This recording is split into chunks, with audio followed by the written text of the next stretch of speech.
This is IAQ Radio, Indoor Air Quality Radio, the voice of the indoor air quality industry, with your hosts, Radio Joe Hughes and the Z-Man, Cliff Zlotnick. And now, Radio Joe Hughes. Good day and welcome to IAQ Radio Plus. This week is episode 633, and we welcome the Intentional Restorer and host of the DYOJO Podcast, Jon Isaacson. Before we get started, let's thank our sponsors. They're the reason we can continue doing the show. Please thank our sponsors for their support of IAQ Radio Plus.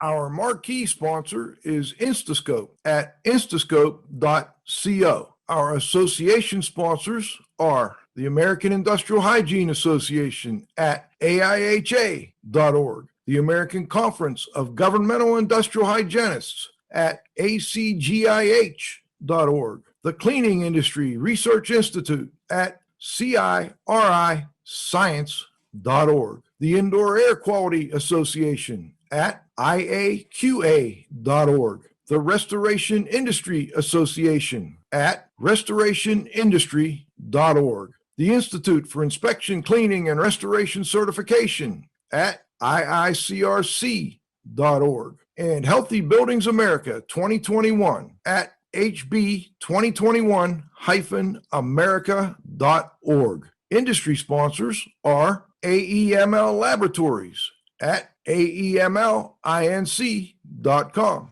Particles Plus at particlesplus.com, Grey Wolf Sensing Solutions at greywolfsensing.com, TSI Inc.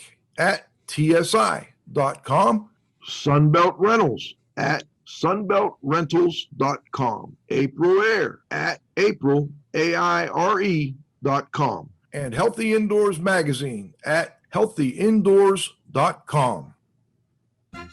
And now you can win a cool prize. It's time for the IAQ Radio Trivia question. Be the first to correctly answer. Simply email your answer to czlotnick at cs.com. Or if listening live, just text your answer from your computer. And now, here's the Z-Man. Hello, everyone. Congratulations go out to Donald Weeks, Ottawa, Ontario, Canada, who was first to identify Dr. Stephen Spivak, PhD, is RIA's Technical Director for Fabrics and Textiles.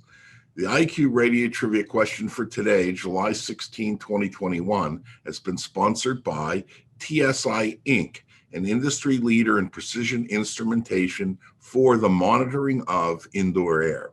Learn how to expand your IAQ investigations at tsi.com. Here's today's IAQ Radio Trivia question. Historically speaking, which of history's big bangs occurred on today's date? Back to you, Joe. Thank you, Cliff. So we've got Jon Isaacson, the Intentional Restorer. He's an author and the host of the DYOJO Podcast. Jon speaks, writes, and coaches restoration professionals to shorten their dang learning curve for personal and professional development. Welcome back to the show, Jon. Thank you. Great to have you calling in from Seattle, Washington, out on the left coast. Just curious, tell listeners a little bit about your background and how you got into the restoration world. So I grew up in and around construction. My uncle was a contractor, and so I think probably the best thing he ever did for us was we did odd jobs in the summer, and he always said, if you do good work, I'll pay you well. And so we always got paid well. I was in construction. I was managing like a cabinet shop, and I really enjoyed doing that work. But when my wife got pregnant, wanted to work closer to home. So I transitioned to one of the worst jobs I've ever had, and I was applying to anything and everything. And there was an ad for carpet cleaning at a local service master. And so I went in and they interviewed me, and they said, you'd be a perfect fit for our mold remediation division that we're starting up. And I said, yeah, I agree. And they hired me. And so I was just the tail end of the mold is gold era. So when what year are you looking at here? 2005?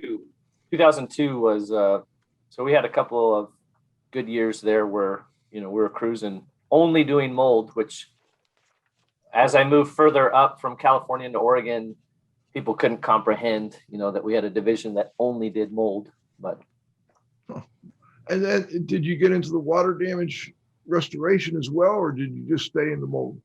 yeah, that particular outfit was full service. So, you had periods of time where maybe it wasn't as busy. So or our water team or our fire team picked up, and we had a construction team too, and a carpet cleaning. So had a real good opportunity to learn a little bit about everything. So, and from there, how did you kind of branch into this you created your own persona here, the Intentional Restorer and the DYOJO Podcast. First, what is the Intentional Restorer? What do you mean by that? The Intentional Restorer, I have to give credit to Michelle Blevins. I wrote an article in 2018, an esteemed, prestigious article in Restoration and Remediation magazine about the 10 commandments of Exactimate success. And it was one of the top articles for 2018. So Michelle had reached out about doing like a monthly column and about Exactimate. And I told her, hell no, I would not do a monthly column only about Exactimate. And so as we were talking about, Exactimate's like one component of what you do in restoration. But if you're having issues there, usually you're having issues elsewhere. And so as we talked about it, she came up with the moniker, the Intentional Restorer, because we kept bringing up intentionality. And so that's, it's just an encouragement, hopefully, for people to remember the bigger picture, but also, again, going back to last week, you had me on, I'm going to look it up, but Katie Smith's comment, or her comment when she was getting her Women in Restoration Award. There are thousands of contractors, but we don't have thousands of problems. We all have the same major headaches. And Cliff speaks about all the time. It's funny how history just continues to repeat itself. It's really, we're not solving new problems. We're solving the same issues, and a lot of it comes down to how you deal with your people and your processes. I was really impressed with Katie, I always have been. And then when she said that, and then also talked about the three things that all contractors, not just restoration contractors, we all deal with either pricing issues or contract issues or billing issues or someone looking over our shoulder issues, whether it be a third party administrator or whoever's in charge of that building, or my son's got a little contracting company here, and the owners will be watching over your shoulder and asking questions all the time. So, we all deal with the same issues, and that's what we wanted to get into in a little more detail here today.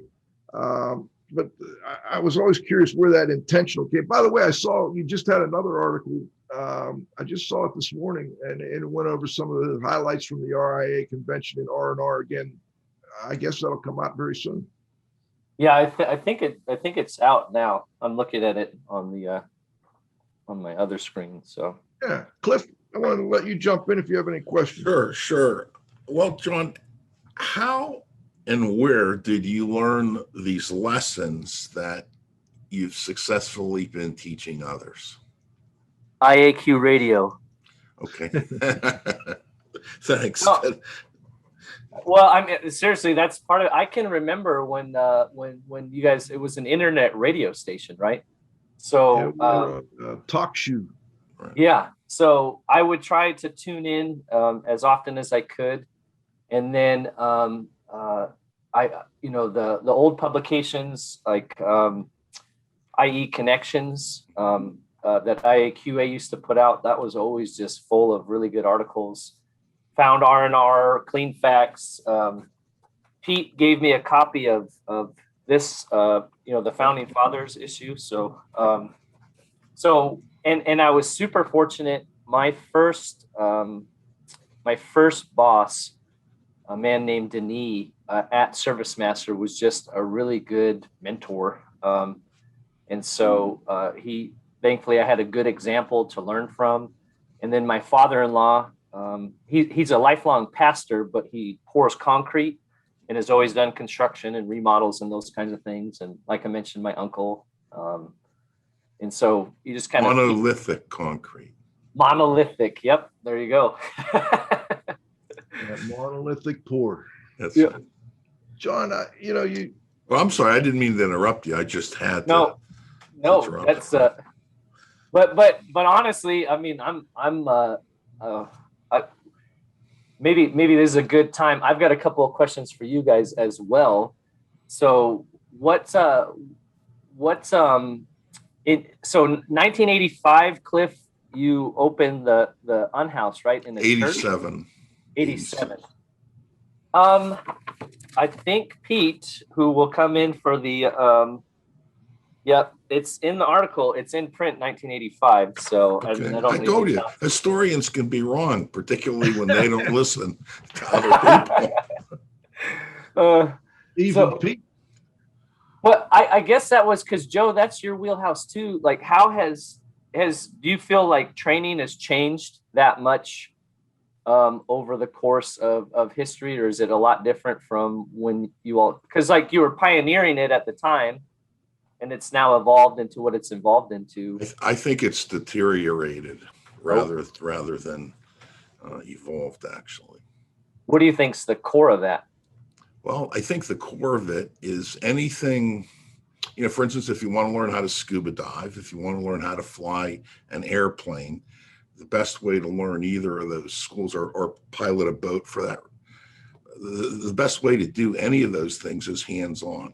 You can read as many books, you can watch as many videos, but until you're underwater at 100 feet or flying that plane at 10,000 feet or piloting that boat in rough water. And what I wanted to do is simulate all the bad things that could happen and make them happen in that particular training course. So we went from the first hands-on, water restoration class that was, teaching extraction and drying and all that stuff. And then we ramped it way up, when we changed facilities and opened up the Restoration Science Academy. We literally tried to grow Stachybotrys in that facility. And we tried hard and spent a lot of money trying to grow it. We wet all this drywall. We kept it wet. We maintained the conditions and so on and so forth, because we wanted people to know that this was the real deal. And when they left that facility, they would have learned how to do it. And, we would have them practice the containments and so on and so forth. The third time was the charm. That was the real one. But prior to that, they built two. And, the same thing with sewage. We had real sewage in that training class. And, we simulated it with horse manure, which is non-pathogenic to humans, but there was a whole lot of E. coli there. And I told them that, we have an industrial hygienist named Felicia, and she walks around with really, really long Q-tip swabs, and she's going to be sticking those swabs in those cracks and crevices. And you'll learn whether you pass or whether you fail based on what she finds or what she doesn't find. And, she also talked to them, and we brought in a lot of outside people, and we just wanted to raise the bar. There's in the industry, so much of the education has been dumbed down. We pioneered the fire side of it, and now it's, other people went to those classes and now they're teaching it. But a lot of the people that are teaching it don't have the hands-on field experience to answer the questions. So I think there's a whole lot of people running around with certifications that really, are unqualified. I think also the financial aspect of doing training has led to numerous training courses around the country where one instructor teaches everything for 3, 4 days, 5 days in a row. And to me, that's just wrong. There are very few people who are experts in every area. And you need to, see different perspectives, different people teaching different subjects. I remember my first mold course was at Merck, and they had Mike McGinnis and Joe Steebrook and Davidge Mac Pierce. Warfield and Mac Pierce. And they had people who were all professionals in their own right, in their own area of expertise. And we did that for years. I would take Dr. Dietrich Weil with me, Danny Hunt, and others, and try. But financially, when you're trying to travel and put on courses and then take all those people, it was a loser. Yeah. I think now, though, if they use this new technology correctly, you can do a better course and still get those other people in there. But it takes a little more work and a little more coordination than what people are used to. They're used to going around teaching a water restoration course by themselves for 3 days, packing in 25 people. The company makes a bunch of money on it, and I don't know how much the students get out of it. That's just my thoughts. One further comment. I was always big on facility-based training, because in my facility, I could control everything. Yeah. And I could control the experience. And it's not like going out and taking a group of instructors and going into someone's warehouse. Yeah. We taught these classes in a church and in a rectory. These were buildings that had problems. And that was great, because for someone who had never seen that type of construction, never seen that problem, they could see it. So I don't know. I'm just real disappointed. And what disappoints me the most is I offered to donate the training center to a number of our sponsors, all of whom turned it down. So it's not that I didn't make the offer. Yeah.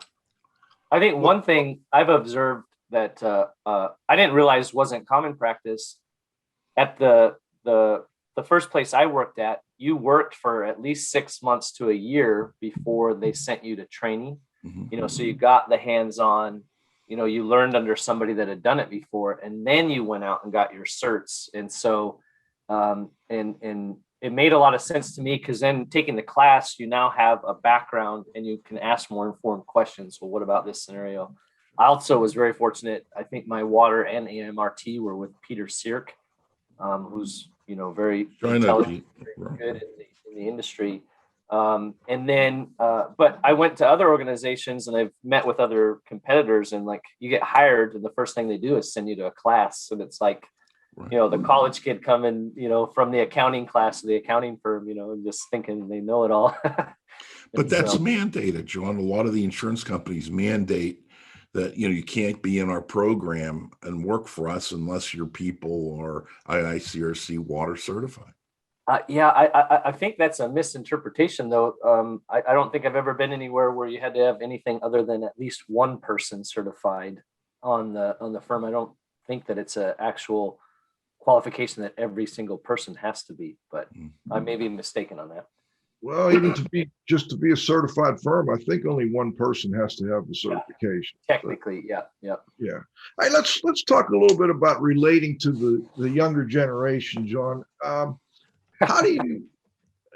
you more comfortable relating with people, under 35 or over 35?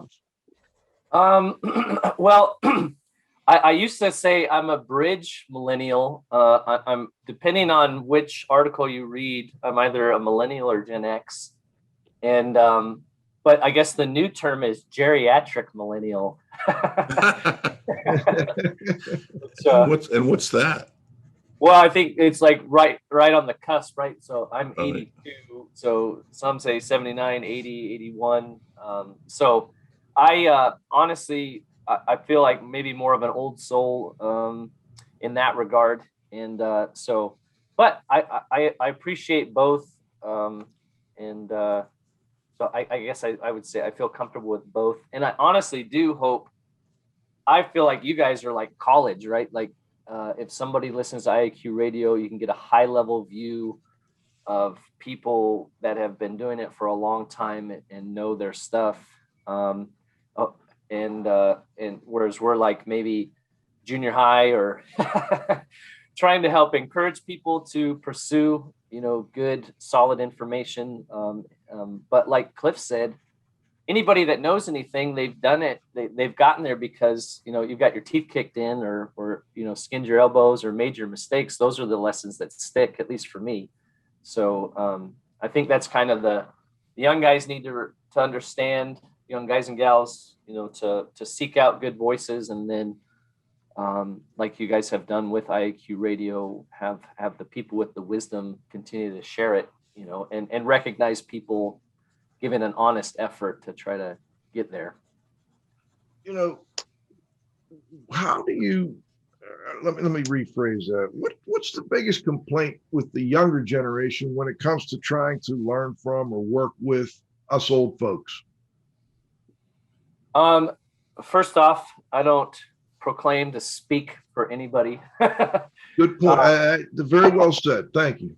I can say, I think, so the part of that article and even our conversation last week about RAA, and it gets thrown around, the good old boys club. And Ken Larson said it when he was on our podcast. He said, I don't know that I necessarily see that as a negative term. There's a very positive aspect to the harder it is to get into something, the more valuable it is once you're in there, right? And earning your stripes and but also, I think a lot of young guys, myself included, guys and gals, younger people, whatever the hell we're supposed to say these days, a lot of younger people feel like maybe they're further along than they are and have the energy and the passion. And that's good. But I think it's also important to recognize where you are. I mean, I'm 20 years in, which compared to you guys is, just getting started, and compared to some others, that's a long time, right? So, yeah, I think it's just. Go ahead. I was going to ask you, Jon, if you've heard of this, if you haven't, Google it. There's something called Dunning-Kruger. Yes. And I think it tends to describe people who think they know more than they know. But what's interesting is they had a group, I think, of Nobel Prize winners or whatever, and they did this opera and they made this song, Dunning-Kruger, and they have it's really quite interesting. I suggest you and all the listeners listen to it. It's pretty good. You can Google it, Dunning-Kruger song, and it kind of describes the syndrome, and it happens. I think, when I was young, I thought I knew more than my dad did, and kind of found out that I didn't the hard way. But I think most of us go through that. Well, I think tying to the DYOJO, which is the do your own job, Right. dojo, there's the best student reaches a point where he realizes he could defeat his sensei, Right. but would never challenge them out of respect, because they are where they are because of their, Right. their mentors and those kinds of things. So I think you do, and it's important. Obviously, mentors need to not, I think sometimes owners, bosses, managers get scared of up and comers, right? And I was very thankful my mentor was never threatened by, I don't care if someday you become my boss, I'm confident in what I do and I bring to the table. And, you should have people under you that are pushing you to be better. I think someone mentioned that in the comments about the owner that kind of hogs all of the certifications. Right. And then don't get their employees trained. And I see a lot of that, people just kind of getting certifications just to have them, Right. So, it's kind of like Boy Scouting, though. It's like when you're in the Boy Scout, you get this merit badge, and you want to go to the jamboree, and who has the most merit badges. And yeah. Well, I think, like you said, I mean, I don't know if you were still involved at that point, but I did go to an RSA. One of the best classes I went to was an RSA in Portland for fire damage training. And it was very clear. I don't remember the gentleman's name, but it was very clear he had seen a lot, been there, done that, right? And so we were asking questions, and he was talking about, and one of the things he talked about is, why are we so afraid to use water in fire damage cleanup? If you have a majority of the structure damaged, get in there and pressure wash it. Right. get it over with, and then dry it out. And it's I think that's a lot in line with what you talk about. Is it's very specific to the situation, and sometimes thinking outside of the box is very, very helpful, and sometimes using the box is very, very helpful. But I'm still not sure that that's been adopted yet. We wrote the first article in R&R magazine dealt with that in like 2007, and we talked about this Pittsburgh protocol and how we came to use it, and it's just, I don't know. We have people that know way less than we do telling us how to do our jobs, and then writing the protocols for us on how to do the jobs. And you're talking about people like Joe. That to me is a huge problem. I got a text in from the audience here. John, what would you teach in a 5-day course? You do your consulting. I don't think you have a group of people. You typically do your consulting one-on-one. Is that accurate? Yeah. I would like to say, if anybody's like thinking about consulting, I don't know if I'm forming my opinion, but I think consultants should be able, or a coach should be able, just like we're supposed to provide estimates, you should come to the table with a specific issue that you're trying to tackle. And if you don't have that issue, don't get a consultant, because it's a blank checkbook at that point, right? Mm-hmm. But have a specific issue, and your consultant or coach or mentor, advisor, or whatever, should be able to give you, a duration or a projected window, an estimate, right? Of, I think it would take about this amount of time if you give me such and such commitment to try to solve that problem. And then let's move on to the next one. I think it's, kind of like the dragging out a water damage project or not finishing a repairs project if it just keeps going. So, So yes, long-winded answer, soapbox to your short question. Yes, one-on-one is primarily what I do. Okay. And then what would you do in a 5-day course, or would you even do a 5-day course? A lot of times, not a lot of times, I don't have a lot of people reaching out to me. I don't do a lot of advertising, but I recently had someone reach out to me about Xactimate training. And I said, you're asking the wrong guy, go call Ben Justison. And so I think it's important to kind of know your lane. I don't 100% know what my lane is yet. So I would ask the same question. What the hell would you want me to speak on for 5 days?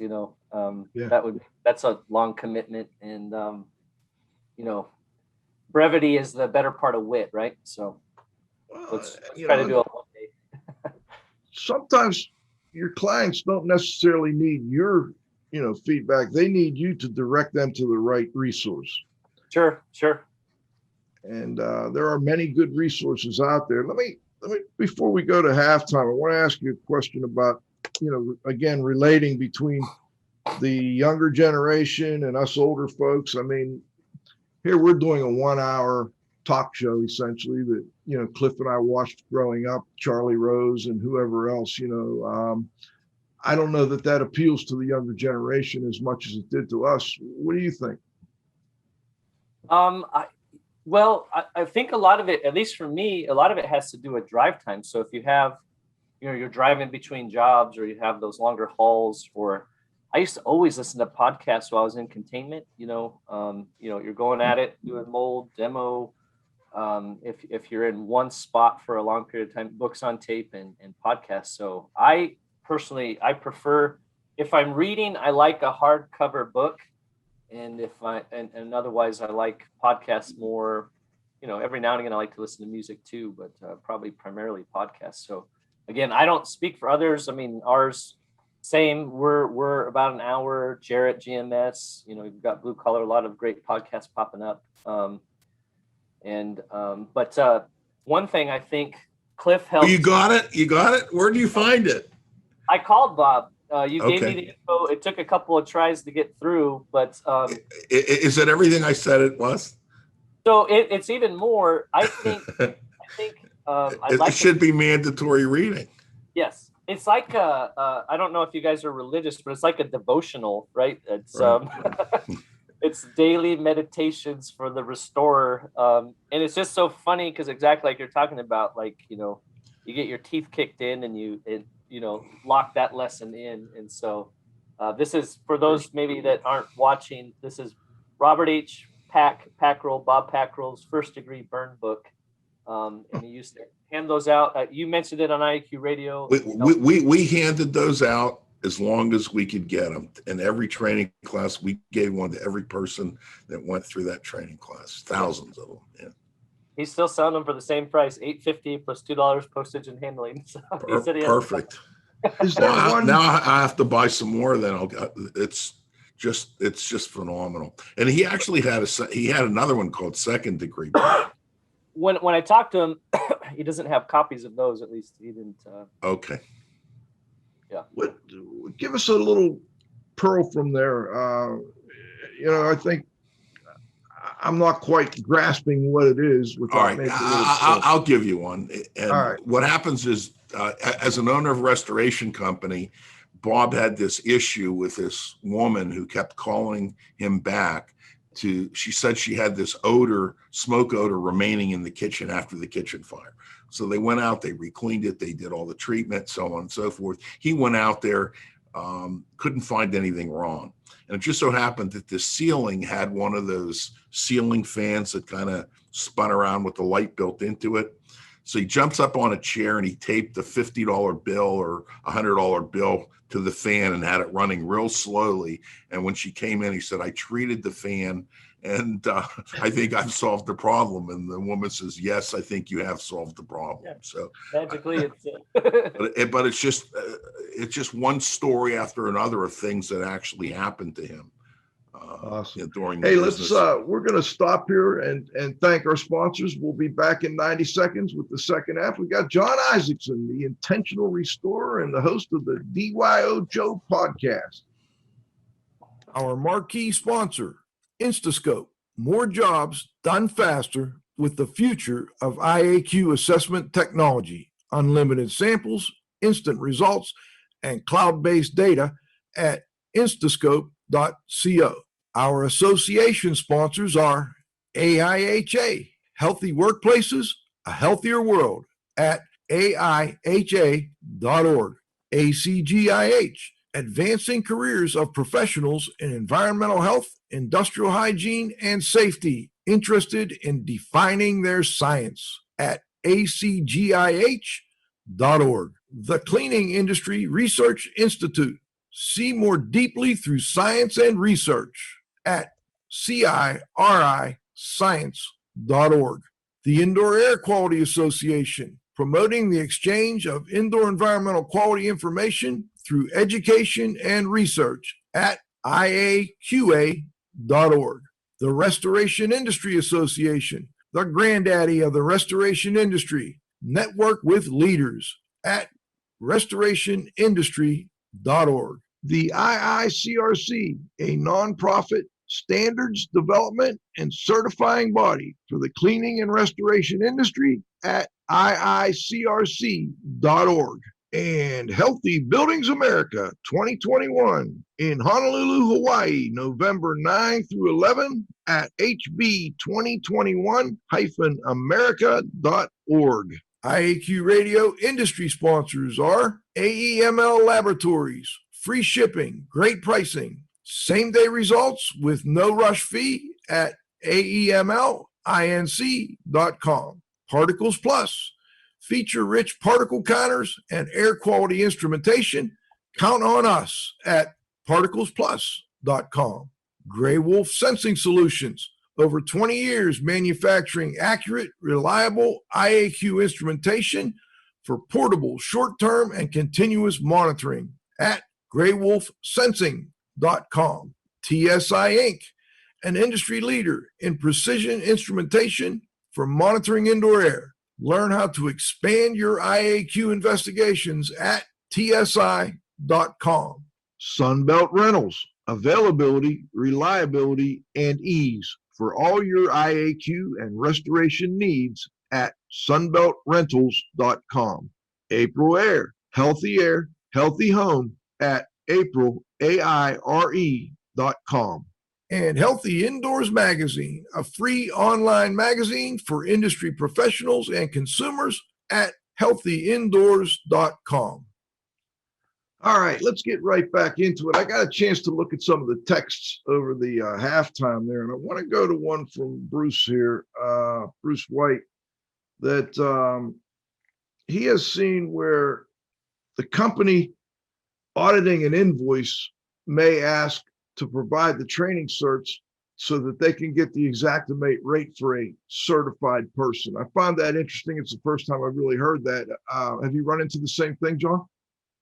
I personally haven't. I think that's probably more on the mitigation side, which the last several years, well, the last 3 years, I've mostly been in repairs or abatement. But I would say I asked the question in the chat as well. The Restoration Industry Association has a position paper. The AGA has a position paper on that topic, which might be helpful, which should be helpful in addressing that, because the understanding is, as long as you have somebody, the classic understanding, as long as you have somebody on staff that's IICRC certified and they're doing the everyday training, and that's the other thing I'm sure Cliff would agree with, and you, Joe, as well, is, just because you send your techs off doesn't mean that it lets you off the hook from doing, weekly or situational training. I know when I was in Eugene working for a national vendor, like contents would come in waves. So we'd have 3 contents jobs, and then we might not have another one for a couple of months. And then bio was the same way. So I always tried to, our training, we tried to do regular training to kind of prepare everybody for things. But then also we had to ramp up situationally to remind everybody, okay, this is how we do this. And it's very tricky, because you kind of have to nowadays be a jack of all trades, as opposed to, there was a time, I can remember a time prior to, 08, 09, we had caulkers, right? You would have the siding guy would lay the siding, and a whole different team would come in and do all the caulking, and it wasn't, you had a lot of foundation guys that could do flat work, but they mostly just get in and get out and do foundation work. And now most concrete guys will do all of it, and so, incidents like the Great Recession have a way of kind of changing the market. But yeah, they do. And you also answered another question in the chat, and you said that you would probably talk about the core issues, which you call people, process, production, and progress. I wonder if you could expand on that a little bit. Yeah, in my opinion, those are kind of, I call them the 4 pillars.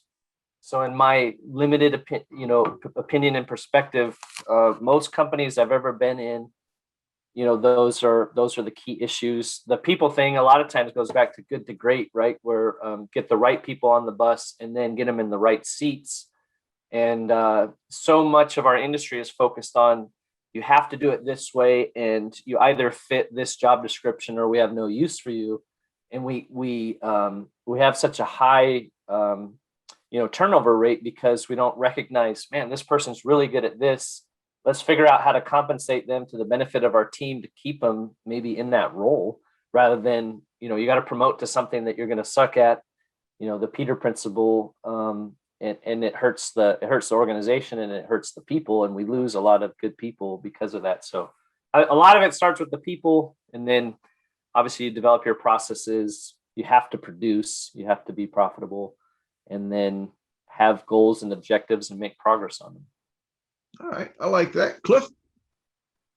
Yeah, let's, I think it's indisputable that younger people adapt and learn technology so much faster than the older generation.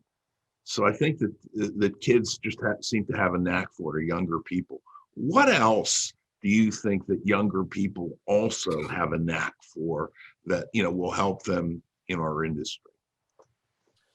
Well, I can remember at RIA, we're having a conversation with some old dogs, and, it's interesting, the idea of the annual conference. I mean, in the past, if I'm correct, I mean, that would be, you got together, you kind of talked about all the things that were happening, and new things were being released and those kinds of things. And you look now, like the companies that invest in the Super Bowl ads, they don't even wait for the Super Bowl anymore. They release them, like 3 weeks prior. So the speed in which information can be distributed, I think the one element, the social element, is still, I think young people are still understanding it because the information is democratized, right? There's no barrier to sharing any level of information. And so that distribution channel is a lot faster. You don't have to wait to get information out. But at the same time, so I think the older generation needs to learn how to better share and communicate in real time, things that are going on, and especially important transactions and those kinds of things. And then the younger people, I think, because there's so much noise, you have to be very discerning on, which outlets are credible.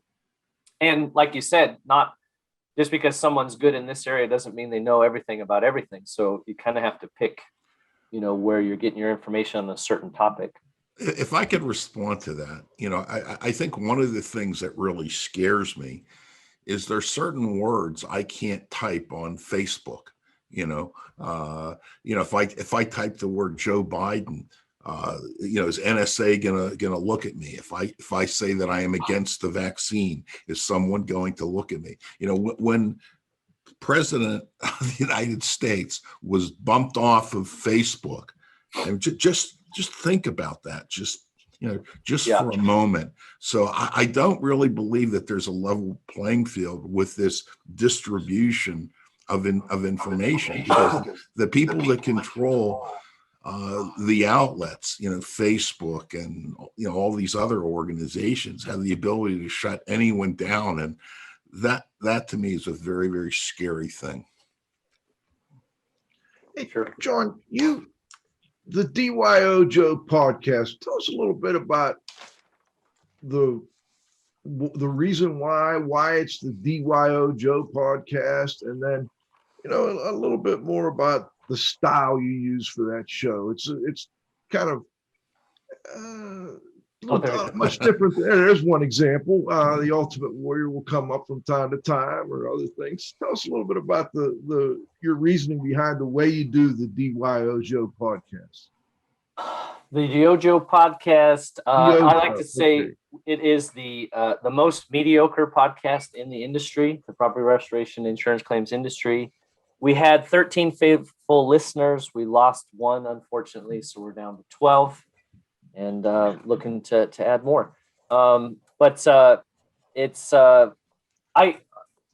It honestly started, I enjoy writing, and not as many people enjoy reading. And so, so I had a friend, and Michelle Blevins was one that reached out and said, if you made videos, we could post them on R&R to complement the article. And that made sense. And so I made some real cringy videos in my garage. And then when the shutdowns hit, there was such an amount of information out there. I kind of wanted to get some perspectives from people that weren't in the circle. And so I just put those on YouTube, and I think I called it like 5 questions with the pro or something like that. And then I reached out to Jarrett Steer with GMS Podcast, and he uses this program called Anchor. And so I realized I could just take the video, turn it into audio, and voila, you now have a podcast, right? And so, I interject like little videos and those kinds of things, try to maybe keep people's attention. I'm not very good at it, but it's fun to do, and time consuming.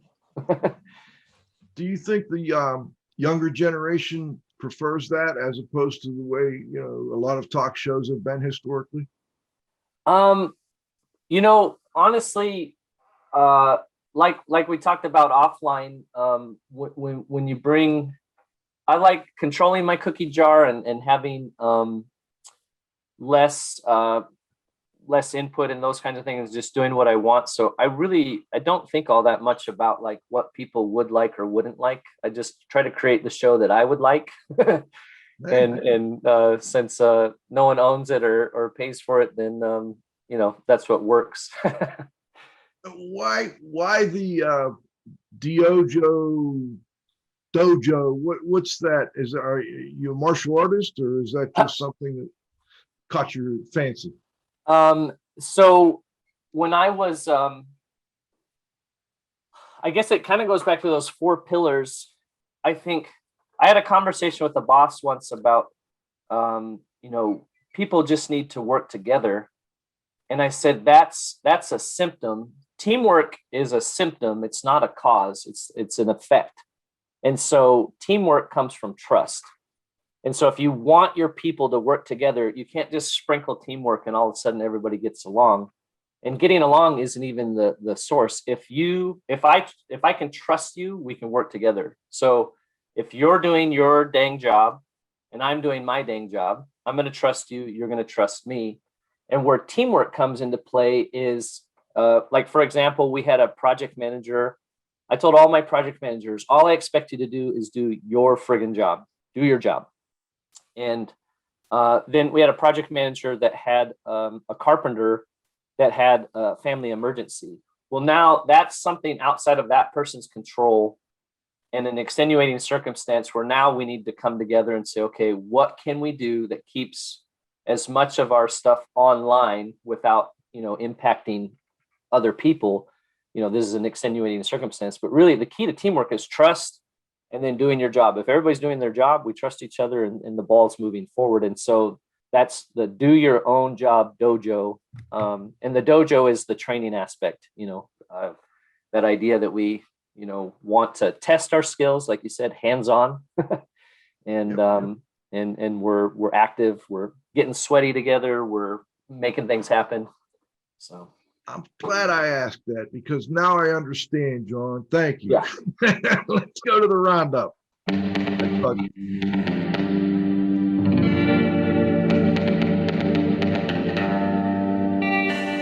The roundup is brought to you by April Air, providing healthy humidity, ventilation, and air purity solutions for new and existing homes. April Air, healthy air, healthy home at aprilaire.com. All right, we're back. We're going to round it up with the Intentional Restorer and the host of the DYOJO, now that I got that right, podcast.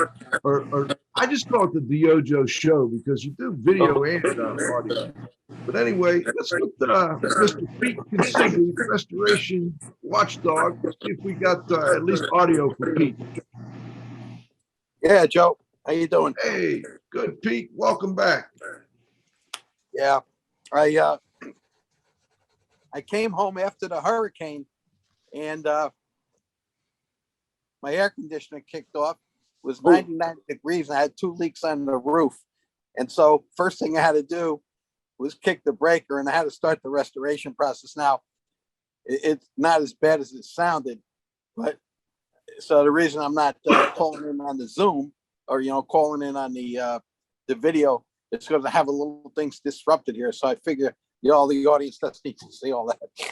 So while you're out there trying to help everyone else restore their homes, your own home gets wiped out, huh? Well, what happened was obviously after the Orlando conference, I think some of the listeners, people know, John and me hung out for a couple of days, and then I was over on the other side of the state and did the REA wrap-up show from the AML. And when I wasn't sure exactly where the hurricane was going to hit, I figured, well, there's no point in me coming over here if the hurricane's going to hit. There's nothing I got to do about it anyway. So I kind of waited until it was over, and I called over here. And apparently, from the visual outside, they didn't say there was any damage, but of course, that's because they didn't go into my unit, so they couldn't tell. Anyway, it could have been worse, but look, I'm in the restoration business. Every once in a while, we need to kind of take care of our own problems like that. So there you go, Pete. Yeah, that brings us a little sense of reality. I think most people in the business, when they have something happen like that, they think it gives them a little bit more empathy for their customers. When it happens to yourself. So Good point. Pete, yeah. any questions for John or comments on the show so far? Well, the first thing is, let me deal with that historical question. I didn't even pull 1985. Yeah. Cliff, there's no way that they're going to let that one go. So I didn't just pull 1985 out of the air. As I recall, and maybe I was wrong, but it never got corrected. I thought that 85 was when the first kind of house in Braddock was opened. And then maybe the first delivered class with the complete flooding and all that and starting to fire in the flood wasn't until 87. And maybe I was wrong. But I remember when I did the article and I researched it, and I had asked Cliff about this. He didn't know, none of those guys knew I wrote the article. It was kind of a on the down low type of a deal. Okay. And so I can't, that's where the 85 I came up with. And then I remember back in those days, Cliff also did a lot of the HVAC classes there. He did the basic 2-day class, with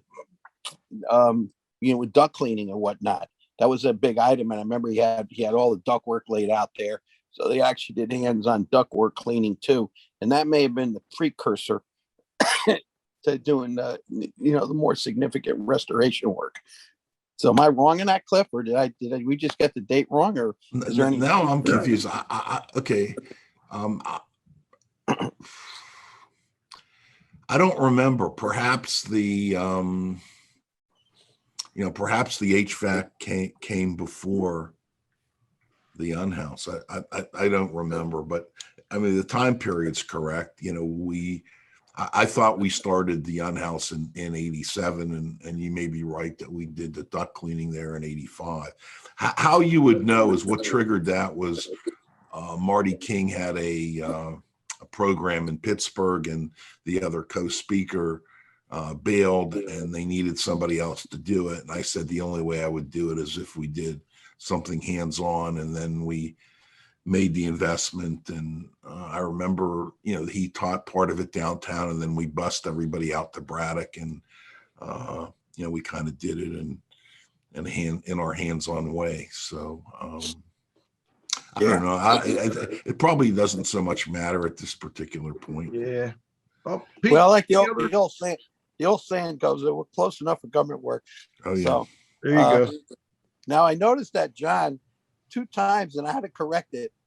And so, John, you got the date wrong between. Now I know you showed. I gave John, since he values history, I have 5 copies, original copies each, to the Founding Fathers article, and then the IE Connections paper, the 2000 in October, when I wrote the article on and introduced the concept of the restoration triangle. Remember, I was on the editorial advisory board in the restoration sector, and Glenn Feldman asked me to write that. That was right after the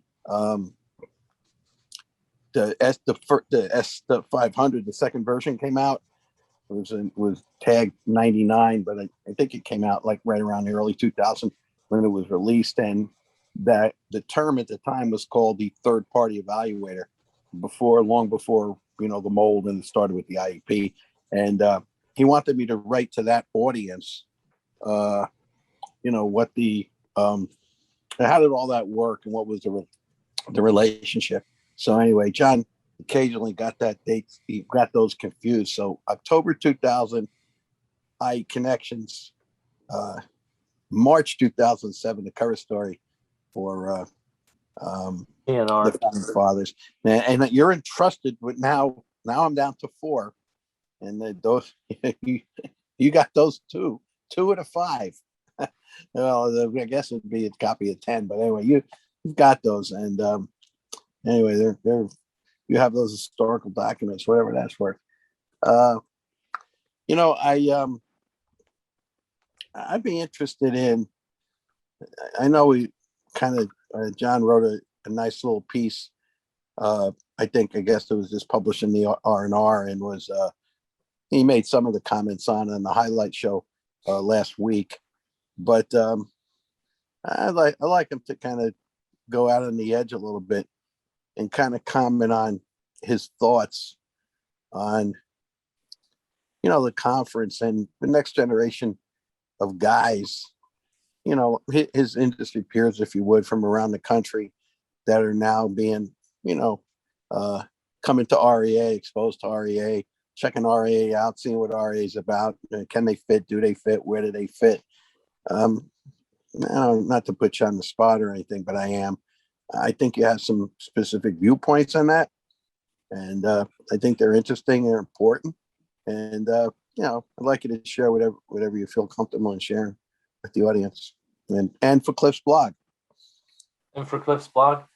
Yeah, I think with anything, you have to define kind of what your objective or your vision is, right? And so RIA for me this year, my objective has been for about a year and a half, try to get more of a historical perspective of kind of where we've come from and try to reach out to,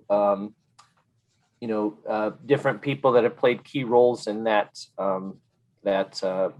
in the development of our industry. And so everybody you reach out to, here's an encouragement. If anybody reaches out to history, if they're not telling you, talk to Pete Consigli, the global watchdog, then you're probably talking to the wrong person.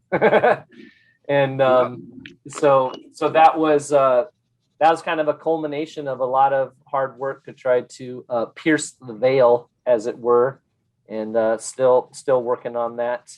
And so I think in my mind, I think you got to recognize where things have come from before you can kind of really formulate what you want to do to help it move forward. And so what Cliff said while you were on stage, the key to growth is community. And I think that's a really good, if you're going to be a community member, especially if you're moving into a new community, it's not come in all guns blazing. Sometimes it takes a minute to sit and observe and figure out where you might be most of use rather than what might be most of use to you. Ask not what your country can do for you, but what you can do for your country. There you go. There you go. Cliff, any final questions, thoughts? No, I thought that it's fun, and publicly. You mentioned it in trust, Jon, and it's important. And trust is really only gained two different ways. I think number one, it's gained one-on-one, and then sometimes it can be gained if I trust Pete and you trust Pete, then we kind of trust each other. And I've learned to trust you, and I feel bad that I was a little aloof, but I was busy. So just no, it wasn't personal. It's I think it does take some time to pierce the veil. So well said. Pete, I think Pete gave me a really good compliment. He said you're a persistent bastard. So I take that. I take that with honor. I guess it's better than an ignorant one, huh? There you go. Pete, final thoughts. So, yeah, today in my inbox, for any of those guys anyone on the call who gets the building science monthly little things that Joe Stiebrick sent out, he just sent the notice out today that he finally did an updated version of the 40-year classic, the moisture control handbook, moisture in residential buildings.